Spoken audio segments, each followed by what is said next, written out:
Her new skin is awesome. Yeah, all the new skins are awesome. I'm going to turn down the music a little bit so we can go through this properly. Hope you guys can still hear it. If you can't, that's fine as well. Gims has no fade. I don't know what this fade shit. Freddy is still good. I believe they added his projection from the start to compensate. Yeah, he's fine. I still 4K'd with him in PTB. I don't seem to... Yeah, it's not going to be... Your hair games, we call it fade here. Oh, right, okay. Fair enough. His hair is really getting panties wet in chat. Whoa!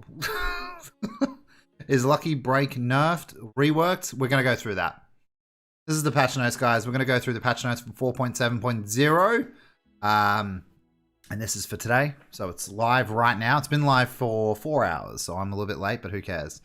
So the tome's coming tomorrow. I'm not going to go through all that perfectly clear, but the new tome tomorrow is out with Bill. We know about that. UI.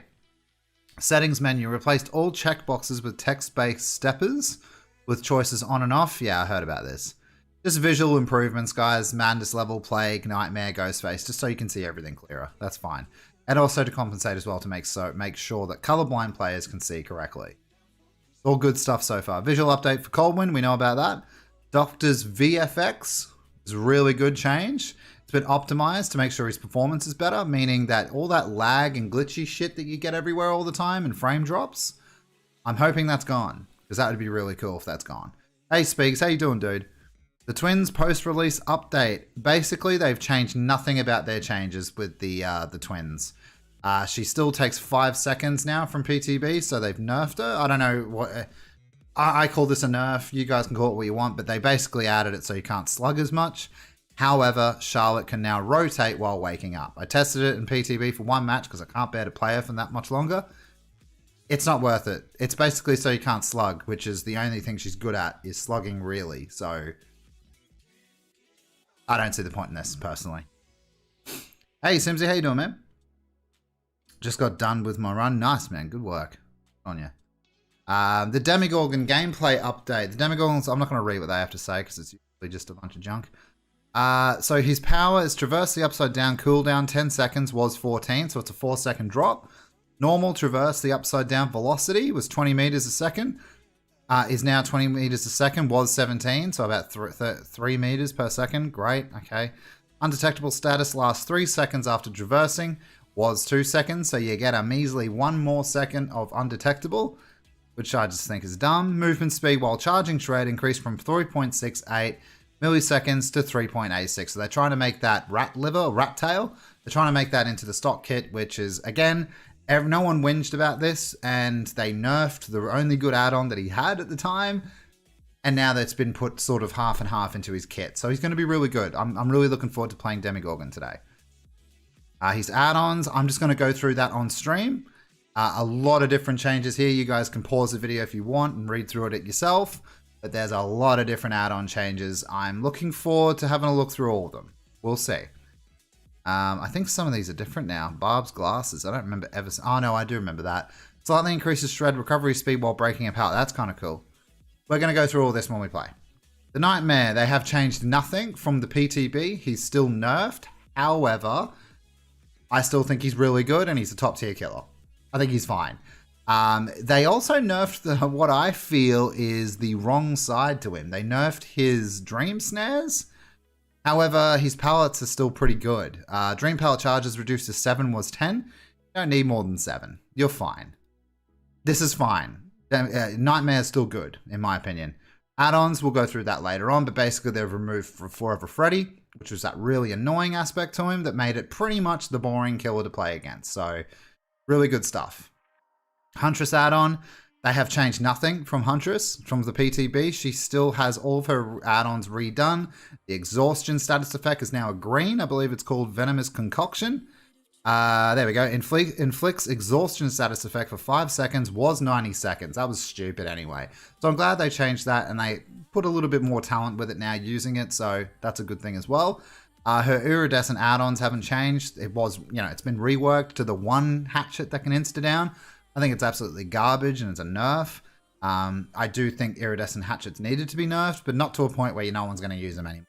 Really stupid. There were so many more bright community ideas here that I think they could have done a little bit better than that. Again, lazy design. I've talked about it enough. More live design. Apart from killer updates, the most significant live design change is the update to change survivors' hook struggle points. Struggle inputs. Yeah, so basically we'll just cover this really quickly. The struggle mechanic's gone. Now you don't have to keep button bashing constantly to stay on the hook. Now you get skill checks. If you miss them, you fall down on the meter. Pretty cool. I'm really looking forward to this. Perks. This is where I'm interested. Small game. Gain tokens for each totem any survivor cleanses. Tokens reduce cone width to increase accuracy. No longer triggers for the totem you're currently cleansing. That's kind of cool. I like that. That is a massive buff. And basically hex totems are useless now. Cool. That's all I have to say. Nothing changed there. Lucky break. Now hide scratch marks as well as blood. Duration reduced to 35, 40, and 45 seconds. It was 80 or 90 seconds in the PTB. So they have brought that back down to a decent level. Just remembering though, guys, it's still 3 or 4 chases lost, maybe 5 if they have any more seconds left on their counter, if they heal up. So it's still an extremely strong perk. And killers can't afford to lose 4 chases in a match against Survivor Friends, Cream of the Crop, all the add-ons, all the trimmings. You know what I mean? It's going to be rough. Soul Guard now has a 30-second cooldown between activations. Fine. Open-handed increases Ura reading by 8, 12, 16 meters. That's sexy. Survivors may only be affected by one instance of open-handed. Thank Christ. Very good. Cool. It needed it. Zenshin Tactics is now always available, always active for 32 meters at final rank. Cool. If you need to learn the game, Zenshin Tactics is the perk to go to. You'll learn your loops and where your pallets are. Borrow time no longer requires being in a terror radius. Trigger duration of endurance status reduced to 8, 10, 12 seconds. So yeah, there no longer needs to be a terror radius now. BT just automatically works. To be honest, I think that's a fine change. I think it's too complicated having it anything else. Objective of Session has not changed since PTB. It's still the same, and I still think it's okay. I don't think it's too overboard. I think it's fine. Repairing while using a toolbox will trigger more skill checks. 5 times was 2 times. I like that. It's not as boring. And they kept in the hatch for 10 seconds, was 30 seconds. When opened by a key, the hatch used to stay open for 30 seconds. Now it's just 10. So now they have to be a little bit more strategic about it. Archives and everything, you guys know that's coming tomorrow. Don't need to worry about that. Miscellaneous bug fixes. Where is the bug? Yeah, Jesus, the bug fixes, guys. All right, this is what I'm interested in. Audio, we don't need to worry about that. No longer audible by survivors until activated. That's kind of cool. All right, sweet. I like that, actually. Demigorgon portal no longer audible by survivors until activated. Yeah, because that was a... I actually thought that was a bug. Maybe it was and they fixed it. Okay, cool. Bug fixes. I will read the chat in a sec, guys. Sorry, I just want to get through this. We are nearly done. I raced through that pretty quickly. I'm out of breath. Bug fixes. Fix an issue that could prevent pallets from stunning killers under certain circumstances for whatever reason. In other words, the pallet issue is fixed. Fix an issue that would cause rare items to appear in chests more often than intended. This pisses me off because it's such a dishonest sentence. It was always keys. It was mostly keys. It was mostly keys.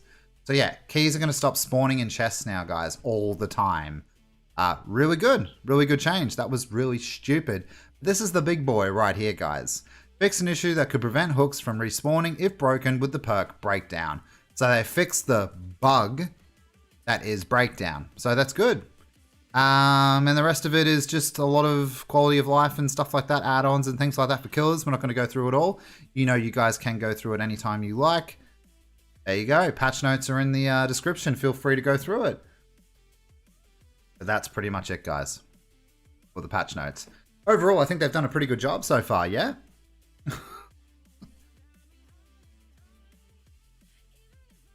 No comment on the, yes, there's an obsession in every single match now triggered, even if there is no, just, you know, despite the loadout. That's good, isn't it? I didn't really think it was super important to say that.